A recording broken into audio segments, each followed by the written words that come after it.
a 2-week hiatus, it is football time in Tennessee once again. Welcome back to Torch Sports, ladies and gents. The band is back together. Patrick Falcon, Luca Tao, Luke Lamry, and Jeremy Knopf II have returned, and so have the Tennessee Volunteers. They are back in action in Neyland Stadium tomorrow afternoon in their first ever matchup against the Conference USA's New Mexico State Aggies. We'll be previewing this matchup and the expectations for the Volunteers heading into the final 3 games of the year. And later on in the show, you'll be hearing about the upcoming challenge for Tennessee soccer, as well as initial thoughts on the men's and women's basketball seasons. So it's a big show, gentlemen. You ready to get this show on the road? Let's do it. Let's do it. In a season full of many highs and many lows, the Tennessee Volunteers have one goal in mind: finish strong. They have the opportunity to do just that in their final 3-game stretch, beginning with New Mexico State. And it'll be a special weekend on Rocky Top, as it is homecoming week and the salute to service. In honor of the occasion, Tennessee will don the final edition of the Nike Smoky Gray Uniform Series, paying a tribute to the brave men and women that have served and are serving our nation to preserve the rights we all enjoy.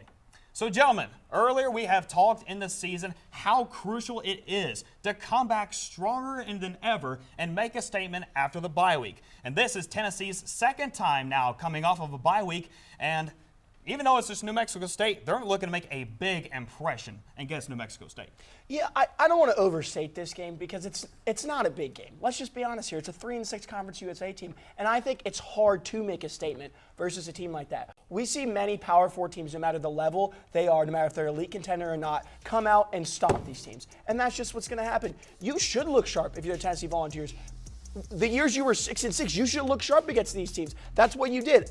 I don't care that you could beat Syracuse really bad. I don't care that you could beat UAB. I don't care that you could put 72 up on ETSU. What you need to do is get right. It definitely is a preparation game. It's a get back on track game. But I don't want to overstate this game and act like it's a huge statement win no matter what the Volunteers do. I think it's a mental win, though. I think if Tennessee wins against New Mexico State, it sets them in the right mindset for the rest of the season. Because you've got Florida and you've got Vanderbilt. And if you're coming off, we lost to Oklahoma, we lost to Alabama, we lost to Georgia, well, you can't focus on that. And I think it's a nice reset. It's a nice clean of the slate. Say, hey, we can win and we can play well. And sure, this is not a great test, but it certainly lets the Vols get a breath of fresh air. I mean, and the Vols are leading the SEC in a lot of categories. They're leading the SEC in points scored per game, yards per game, and passing yards per game. And that's, to me, it shows that your offense is working, you're clicking, and you're firing on all cylinders. And to me, it's a breath of fresh air if you come out successful. Well, and I draw a lot of similarities to this game, to the UAB game earlier this season. It wasn't after a bye week, but it was after that tough loss against Georgia where you needed a get-back game. This game, you're coming off that loss to Oklahoma. You have the bye week, but you still need that get-back game. So I draw a lot of similarities between that Week 4 game and this game right here against New Mexico State.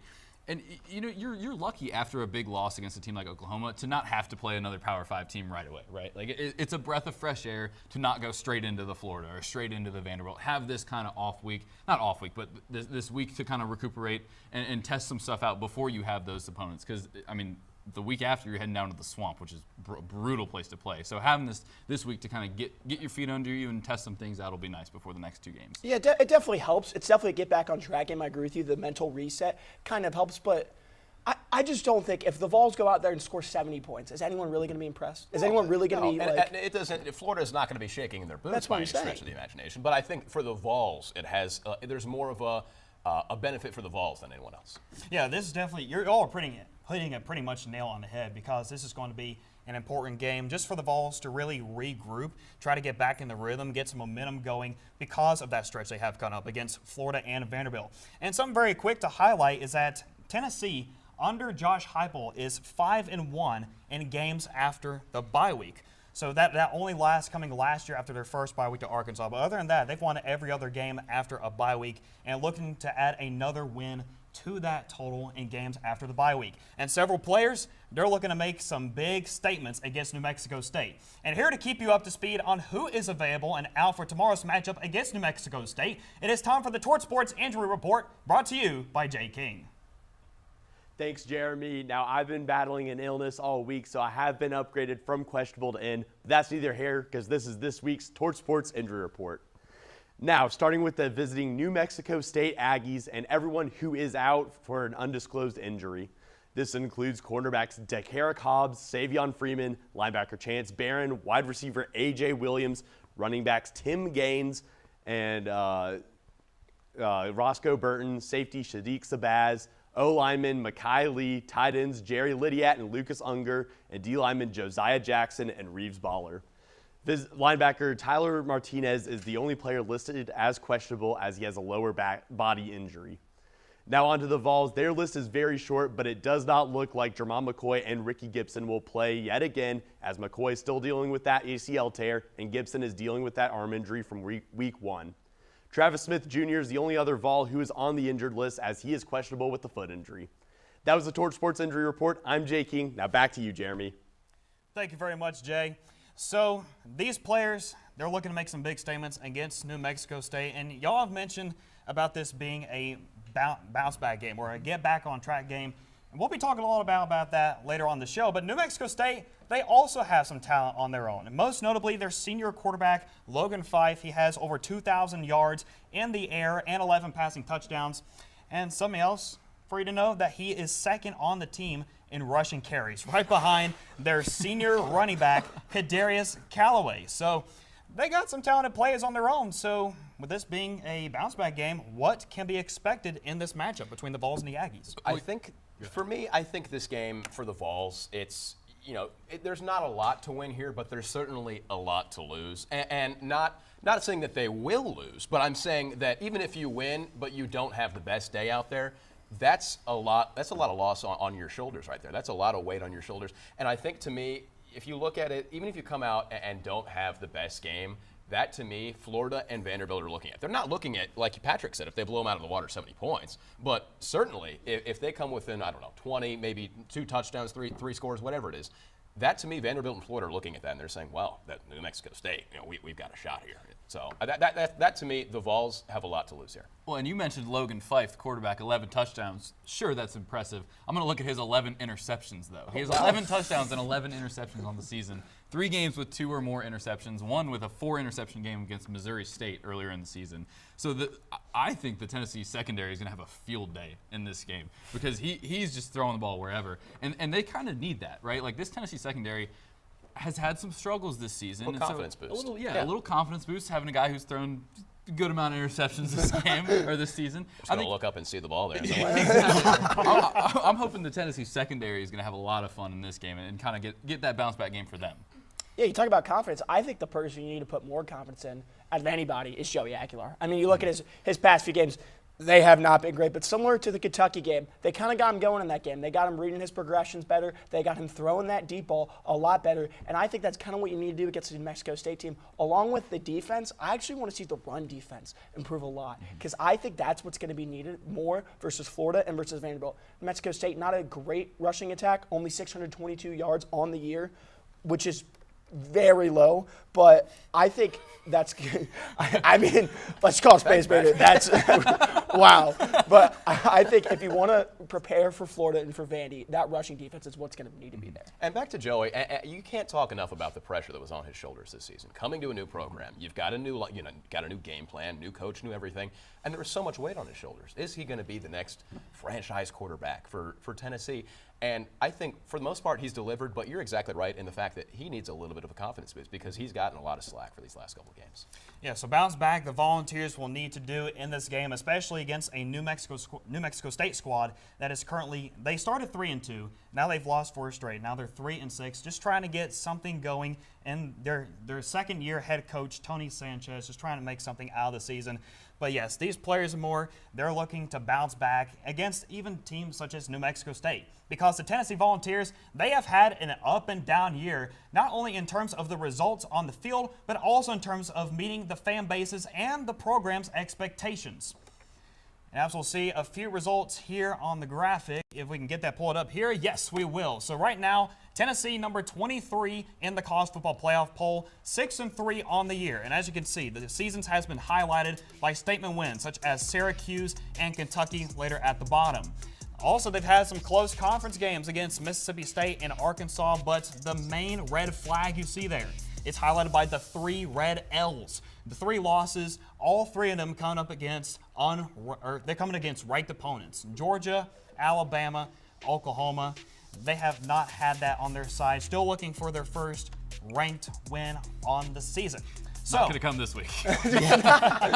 maybe a chance later in the year against Vanderbilt. We'll see how that goes. But you take a look at their resume, and it has not gone their way as it has like last year. They have obviously had college football playoffs, SEC championships on the line, and it looks more than likely that they are out of that on this season. So this really begs the question. Is this season, I don't want to say a failure, but is this a letdown compared to previous seasons under Josh Heupel? Letdown, maybe. Failure, no, not yet. I think it's way too early to even have that in our heads because there's still 3 games left to play. And if this team finishes 9-3 or 8-4, that's not a failure by any stretch of the imagination, right? Like, that's still a good season, especially in SEC play.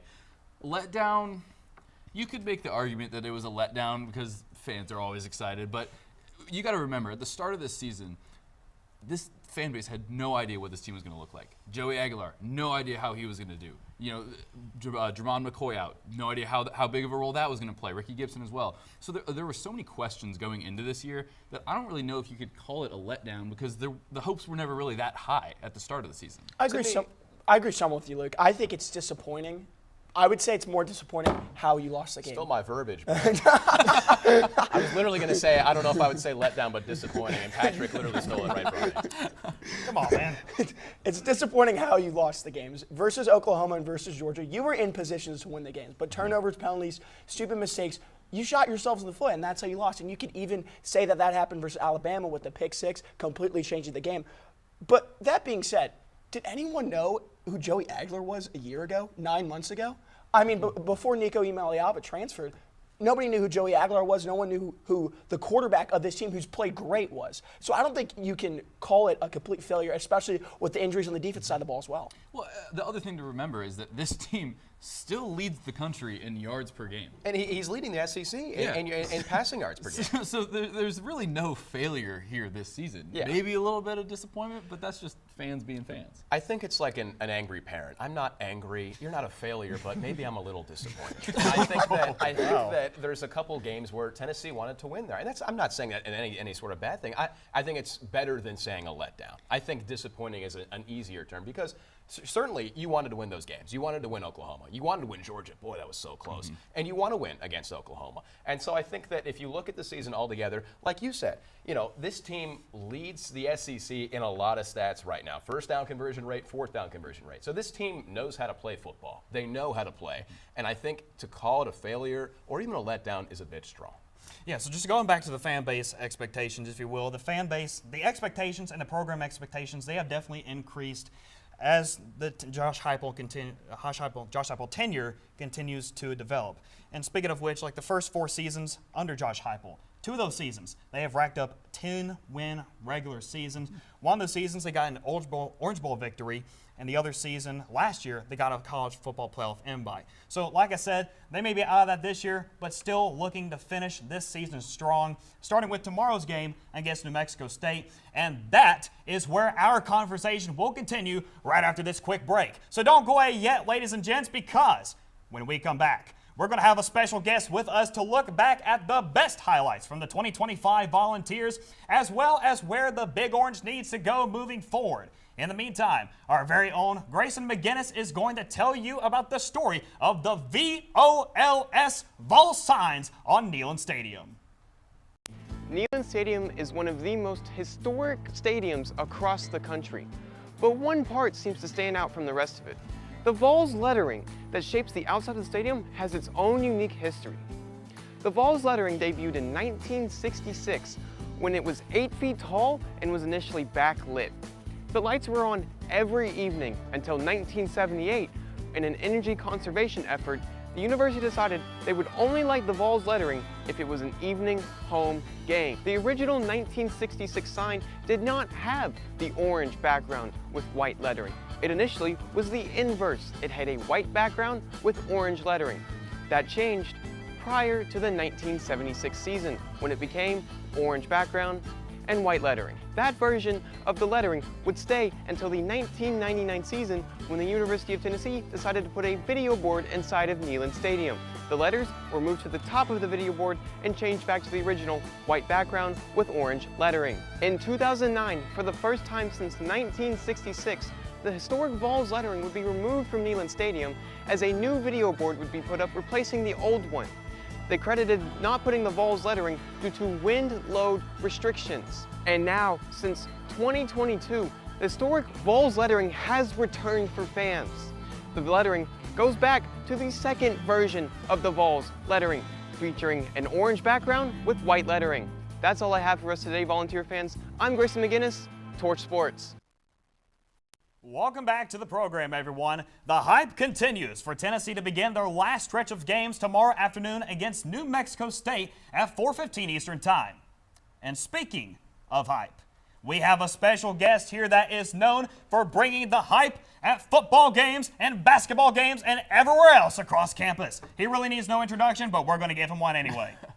Torch Sports Nation, make some noise for DJ Sterl the Pearl, making his long-awaited Torch Sports debut. It's been a long time coming, but you're here now. Baby, it's Sterl so the good Pearl, to be here. welcome to the show. Thanks for having me, man. Thanks for having me. Let's get torch. Let's get this place on fire. Oh, baby, let's go. Let's go, Let's buddy. torch it, baby. Yes, sir. Torch Sports is all about bringing the energy and the excitement, and we got the perfect guy to do just that. And it is only appropriate that we start off with what we call Sterl's Pearls. And in that case, we're putting a spotlight on your favorite players from the 2025 season for the Volunteers. And I can only imagine there's got to be a lot of people on that list. There's a lot of people on that list. If you had to narrow it down, who's on the list of Sterl's Pearls? Well, number one, Mr. Carter at linebacker. He's been playing lights out, brother. I mean, the tackles he's making and the solo tackles he's making are just incredible. And he's stepped up to a level that where I'm quite certain a lot of people didn't think he would reach. And that's just a base from what I see now. He's got further to go. Love that guy's upside. He's a locker room presence, too. You know Big he's in time. there Oh, as a you leader. doing the deal, baby. Come on. He's a baller, he's a player, and he's doing big things. Mr. Carter on defense is doing big things, baby. All right, who else you got on that list? Well, I'm going to stir the pot. Gotta make it hot. There you go. Make it I happen. mean, I might be a little bit biased with this one, but my man Joey at the QB spot, brother, look here, man. The things he's doing has just been incredible for a first-year man to come into the SEC, handle this offense, a Josh Heupel offense, execute at the level he's executing.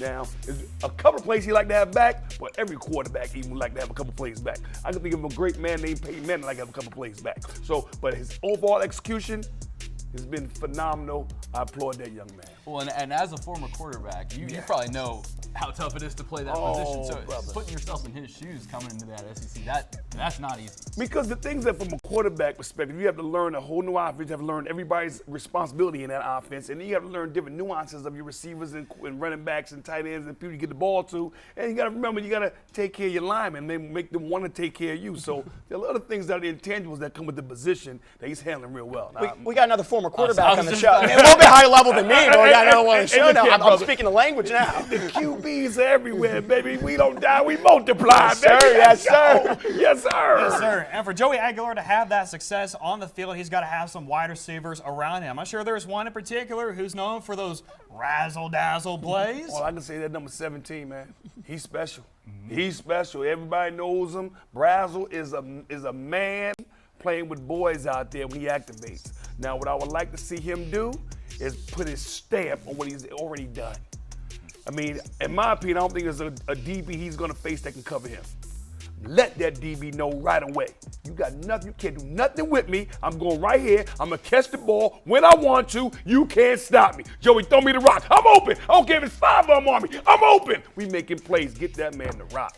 You tell him, Sterl, with these highlight players come big highlight moments, and you cannot deny that Tennessee has pulled off a few wow moments here and there during the season. So, let me ask you guys, what has been the most memorable moment for the Vols in 2025? We're going to start with Patrick, and we're going to go down the line. Who you got? Yeah, I think I'm going to go with one of those brazzle-dazzle catches, and you got to go with the third quarter touchdown against the Georgia Bulldogs. I mean, that was one of the greatest catches that I have ever seen. To respond to a Georgia score to tie up the game in that moment, to go up and get it over the defender's head, and I may be a little biased. I did get to go call this on the Mike Keys show, so maybe there's a little bit of sentimental value there. There we go. But the environment to checker Neyland in the spot, in the moment that you need. And look at this. Joey just, screw it, browse down there somewhere. Just go up and get it and waltz on in. There's not a lot of people who could do that in a moment like that. Well, I'm going to go on the same train of wide receivers, but I'm going to put the spotlight on Mike Matthews, number 4, and it's going to come from a game earlier in the season. Actually, the week before that Georgia game. I'm going to go with ETSU, and it was late in the second quarter or early in the second quarter, I want to believe. Right, look at this. And Joey Aguilar, he's scrambling. He's looking for a play. Oh, heck, Mike Matthews is down there somewhere. It's going. It's gone. Mike Matthews has got it. Spiked the ball. Oh, look at this. Superman is here. Super Mike Matthews making the play for the Big Orange. Tennessee would go on to win that game 72-17 against the Buccaneers.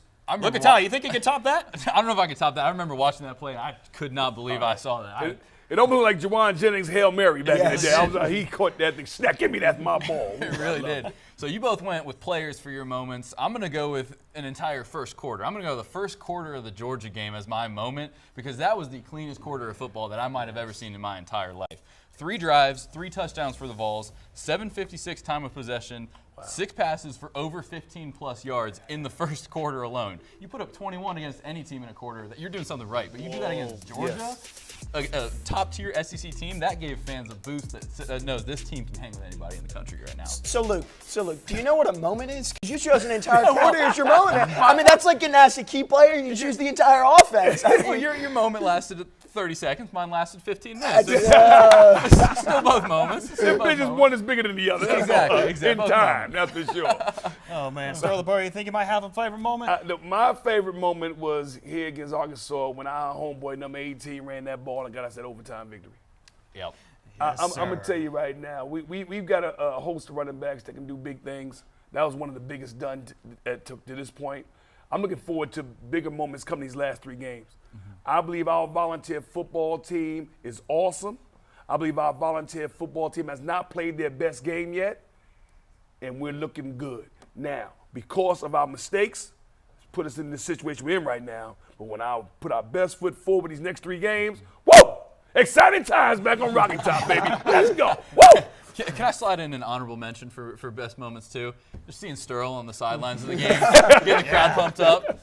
That's one of my favorite moments this season. Especially when Swag Surfing starts playing. Everybody gets turned up in that standing section. Oh, man. Looking forward to more great memories in Neyland Stadium tomorrow afternoon and in the Vanderbilt game later on in the season. Well, that was a pretty cool way of looking back on the season. But as Sterl mentioned, there is still a lot of crucial and important football left to be played as Tennessee has New Mexico State, Florida, and Vanderbilt left on the schedule. They could possibly finish this season with 10 wins, including a bowl win. So what needs to happen for that to exactly happen? I know that, Sterl, you have some quarterback experience. You've played under the legendary Johnny Majors and several other historic coaches at University of Tennessee, such as the General Robert Neyland, Philip Fulmer, and Josh Heupel. They expect the best out of you. Absolutely. What would you say is Josh Heupel is expecting out of his players? He's expecting clean football. Clean football and stick to that game maxim. Look, when at first the game breaks go against you, don't let up, put on more steam. And we got a whole lot more steam in the train, brother. The hype train's on the way. And what I like about this New Mexico game, it gives a chance for those that have been working hard in practice to make the guys that have played better an opportunity to get across that white line and play. Maybe we're going to see a lot more uniforms on the sideline. We're bringing 4 buses from the hotel instead of just 2. So we're going to have a lot of guys on it. Hope everybody gets a chance to play. Let the guys play, rest some more. Give everybody reward the gentlemen that run around in the scout teams, making things good, giving good looks for the players. And then we go down to Swamp. We're going to set that thing on fire. Torch Sports going to have a torch coming back to Knoxville from Gainesville. We're going to torch the Swamp, baby. That's what's going on. And then you know what? We're going to let them people that wear that V, that the Power T is the mighty icon in the SEC and be Tennessee State champions. It's going down. It's going down, baby. Bring the juice. Let's get it, baby. Whoa. What about you guys? What are you saying? I think our quarterback mind's sick. I said you got to play cleaner football, and that starts with the quarterback position. I mean, Joey Aguilar, unfortunately, in the 3 losses, 5 picks, a safety, and a fumble. Now, I do think he will improve on that versus his Florida defense, who's been vulnerable. You know, the coaching change everything's kind of up in the air down in Gainesville right now. And then Vanderbilt, I just don't think they can stop him. I think that he is going to get it going versus Mexico State. I think he's going to continue to keep rolling towards the end of the season. Well, Heupel said it best after the Oklahoma game, right? This team just has to take it one game at a time. One game right? You can't be focused on postseason, what bowl you're going to be in. You just got to focus one game at a time. So for them this week, it's New Mexico State. Yes. Next week is Florida. Week after, it's Vanderbilt. You just got to take it one game at a time and just play your best week of football every week going forward. That's right. So One and still, every week. Exactly. So still lots to play for in 2025 for the Volunteers. They're going to have their hands full in these last 3 games, and an important stretch of games that is to end the regular season. And we'll be back later on in the show, and so will Sterl. He'll be back with us for our final thoughts and game picks against New Mexico State. In the meantime, our own Patrick Falcon here sat down with Tennessee's Director of Branding and Design. Stick around. On Saturday, the Tennessee Volunteers will don their 4th iteration of the Nike Smoky Gray uniforms. And while the appearance is what many fans may be looking at, there's more than meets the eye.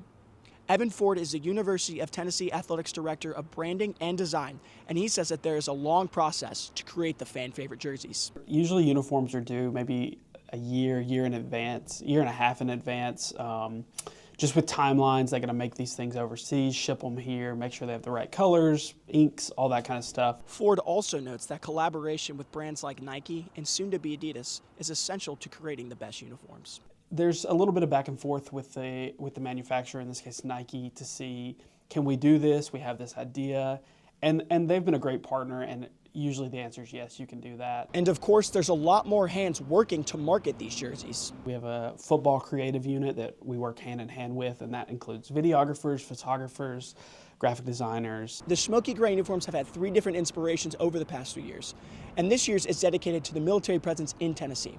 It is aptly named the Volunteer Spirit. We kind of taken Davy Crockett and taken that military heritage, where the Volunteers comes from in the first place. Combining those, we decided on the two-tone gray was an early decision. Every vehicle you see, all the buildings, two-tone gray, you see it all over the place. So that was part of the inspiration. We've got the stencil numbers, which is obviously kind of a great military aesthetic. If you see Davy, he's got a fringed uniform, so he's got fringe running along his arms and on his legs. And so how do we take that design but make it feel a little more modern, a little more in line with everything else we were doing on the uniform, and that's how we came up with the Davy stripe. In Knoxville for Torch Sports, I'm Patrick Falcon. Welcome back, and wow, that was quite a crew, but we're going to keep the energy rolling. I'm Lauren Gimpler, and sitting with me, we have Lauren Edwards, Jordan Smitherman, and Alexi Cowan, and we have an all-girls desk. Why did you guys put me in Sterl's seat? Because we thought you would match his energy the best. No, I can't do that. Let's go! Exactly, let's go. Right? That was perfect. Okay, we all got to do it. Ready? Ready? 3, 2, 2, 1. Let's go!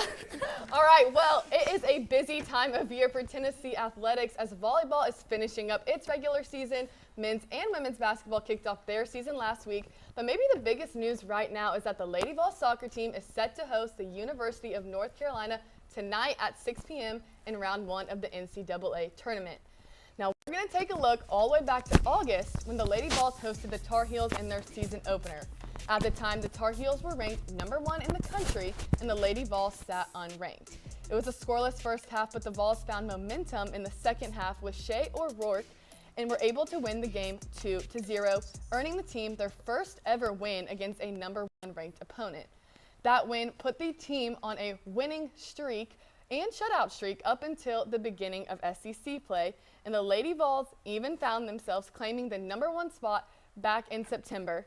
But the Vols struggled to keep that momentum towards the end of their regular season, ending with a 12-3-3 record. And now it's time for a rematch between the Lady Vols and the Tar Heels. So Jordan, we'll start with you. What is going to be the key for the Lady Vols to win this game and advance in the tournament? Offense, offense, offense. The Lady Vols do not have Shea O'Rourke, who they had in August. That's going to be a against problem. the Tar Heels, who scored one of their goals, and she was one of the main offensive stars. And as we have all seen, the offense has slowed down for the Lady Vols as of recent. So they need to turn their electric defense that has won them so many games, and they need to turn that into offense because it's the postseason. Yeah. It stands still. Like, you are not going to win unless you don't score. Agreed. So the defense can go as play as well as they want, but if they don't score, then they are not going to win yet again against the Tar Heels. To me, it's all about the energy. Put yourself in Sterl's shoes right now.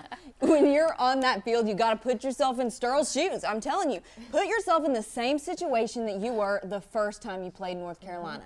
Blank slate, 0-0 record. It's hard though without like Cher Rourke. Now they're in a different position. But there's than they nothing were you can earlier do this about it. season. But and There's she's nothing you been can do out about for a minute, so they know how to play without her. You gotta learn.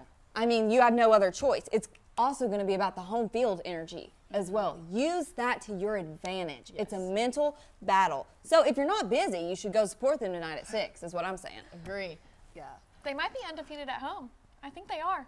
So far this haven't season. looked, but- Double check me, but No, I agree with you, Jordan. I think that definitely like scoring is going to be obviously how they're going to win this game.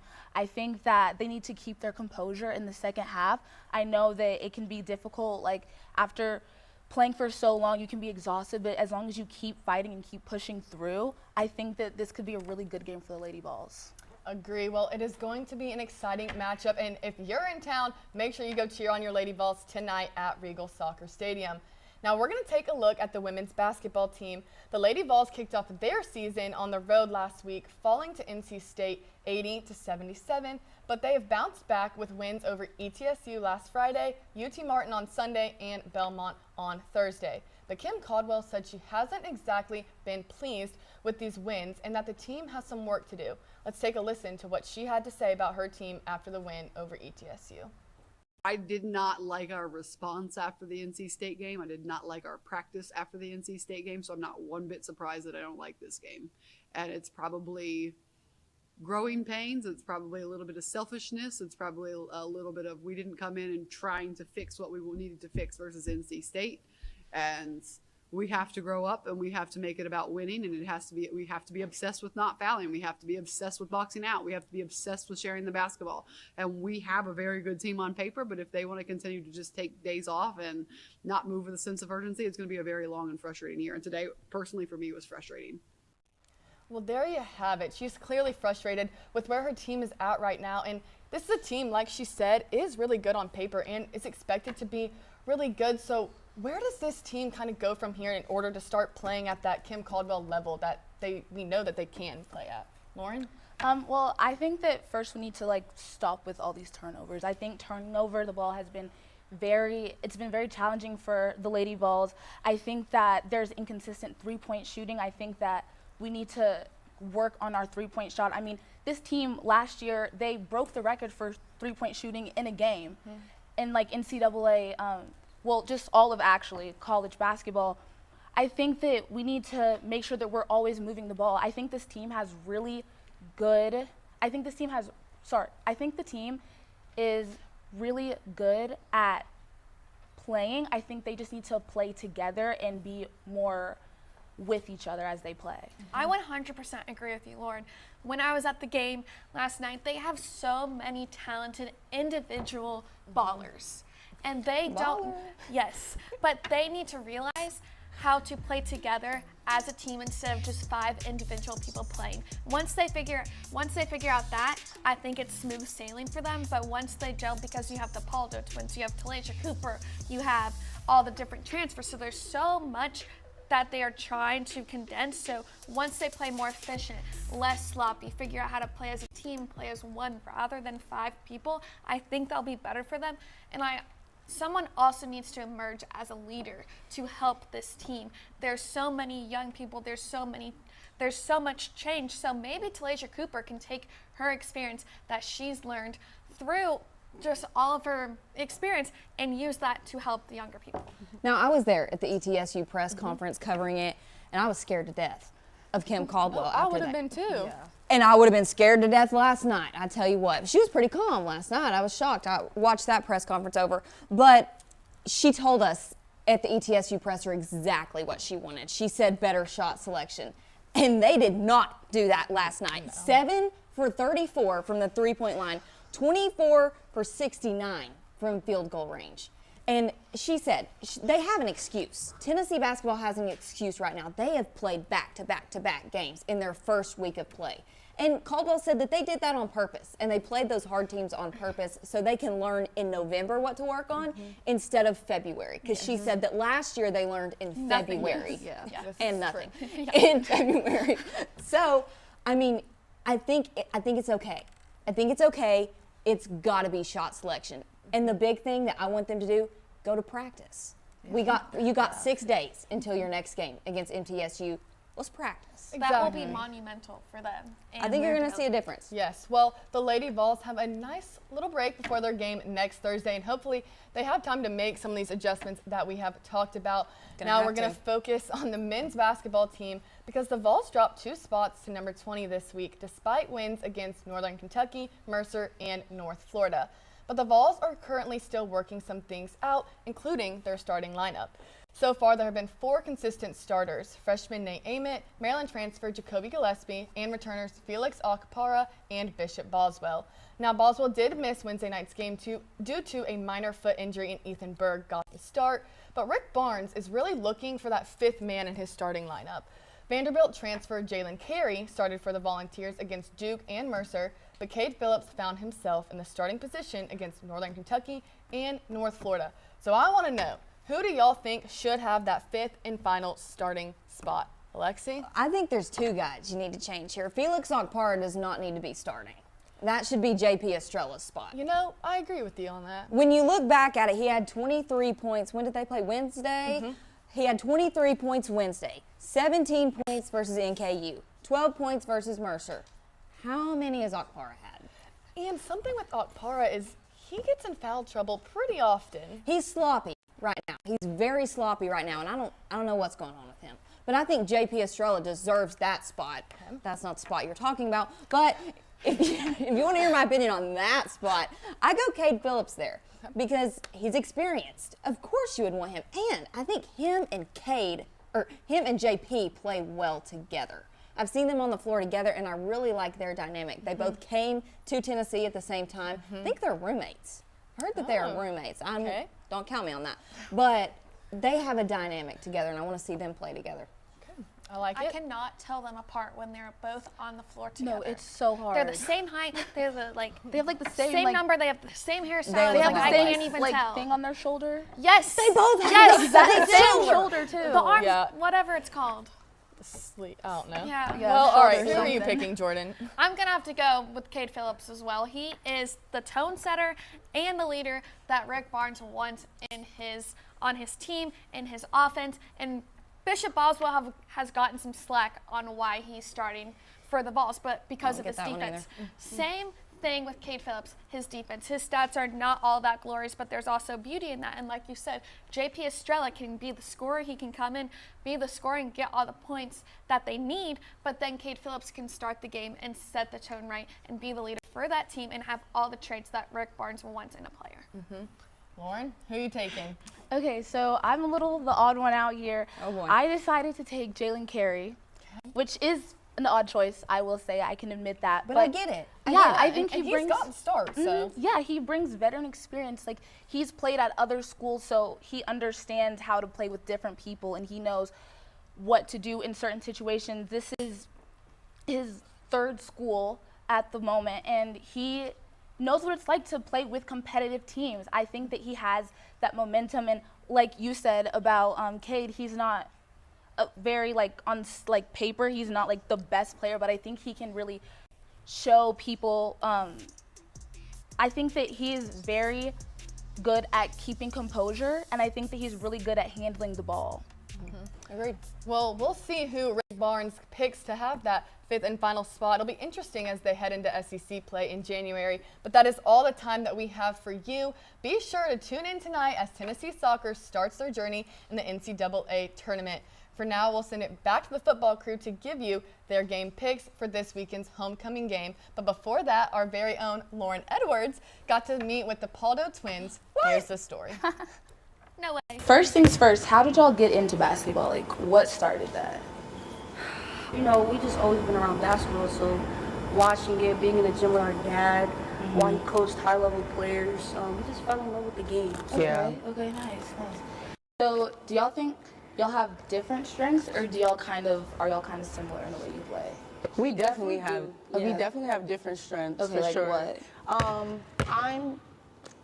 I lock down on defensively. I'm like stronger defensively. I am offensively. I'm great too. That way, but defensively, I definitely am stronger than Mia. Yeah, she definitely is stronger on defense. I'll still be trying to learn the way she read people while she trying to take the ball and steal the ball. Like, it's really interesting the way she do it. I ain't gonna lie, but for me, I am stronger offensively. I can score at will, and it's really hard to guard me because my handle. Yeah, she's very Wait, shifty. can you like show us your handle? Yeah, let me see. Ooh. It's kind of different moving here. You know, nice and quiet, peaceful. Yeah. But it was a good different. I love it. You do? Yes, I love it. What's your favorite thing about Knoxville so far? Since you've been here for 3, 4 months? No, we've been here the whole summer. Really? Yeah. Oh wow, yeah. 6 months. So 6 months. I definitely would say the hospitality and the people. They're very loving. Yeah. And sweet. They It's have got that great southern manners. hospitality feel, Yes. I think.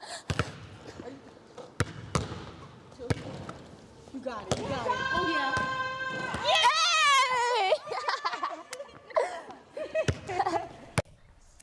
Welcome back, ladies and gents. We are just about to get out of here, but before time runs out, you guys know what time it is. It is prediction time. That is right. This is the first all-time meeting between the New Mexico State Aggies and the Tennessee Volunteers. Who gets the W tomorrow in Neyland Stadium? We're going to start, of course, with Patrick and his handy-dandy whiteboard. Yeah, on the whiteboard, I think it's very fitting. Wait, let me see if I can do it right. Let's go! Because we need to get the balls going. We need to get them back on track. The crowd needs to be into it. They need to get the fan base back into it. They need to get their roll again so they can start steamrolling over Florida and into Vandy. And you need to play a clean game. You can't play sloppy. You got to get going once again. I'm going to take the Vols 56-14. Always great on the whiteboard, kicking us off with game predictions. I think I don't know about you guys, but I see this as a win-win scenario for both teams. You know, New Mexico State, this is their first time coming into Neyland Stadium, and the University of Tennessee is paying them $1.6 million to play against them. Shit, I'll play. But on Tennessee's side of the deal, they get to absolutely whoop the doors off of their place. I'm talking 59-6 to Volunteers. Yeah, sure, you could say it's a game, but it's not. Vols are going to get the win, 59-6. You dare to say otherwise, Lucatal? I mean, I'm with you with the Vols getting the win, but I'm going to give New Mexico State a little bit more credit. I think they're going to put up a couple points, but I'm going to take the Vols here 45-17. 45-17, taking the Vols. I'm taking the Vols, period. Let's be clear on that. But I think it's going to be more points scored by the Vols, more points scored by New Mexico. I'm going Vols 63, New Mexico 10. There you go. All right, all of us rolling with the Vols here today. No matter if it's New Mexico State or if it's a top 5 SEC team, Neyland Stadium is always going to be rocking, especially with this guy on the DJ.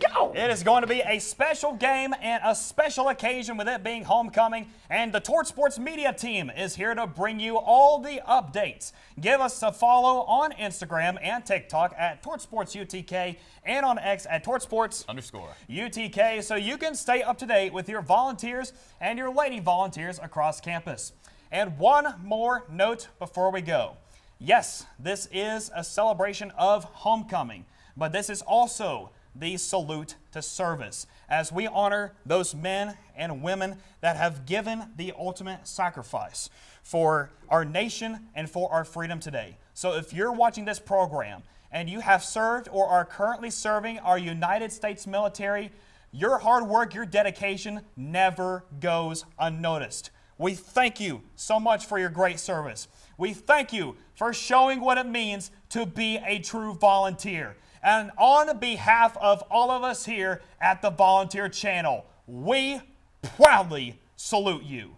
And just like that, that is all we have for you today. Thank you once again for tuning in, and we'll see you right back here next week for Patrick Falcon. Lucas Howell. Start a prayer. And everybody else here at TVC, I'm Jeremy Knott II. Enjoy the game tomorrow. Have a fantastic homecoming weekend. And ladies and gents, that was Torch Sports.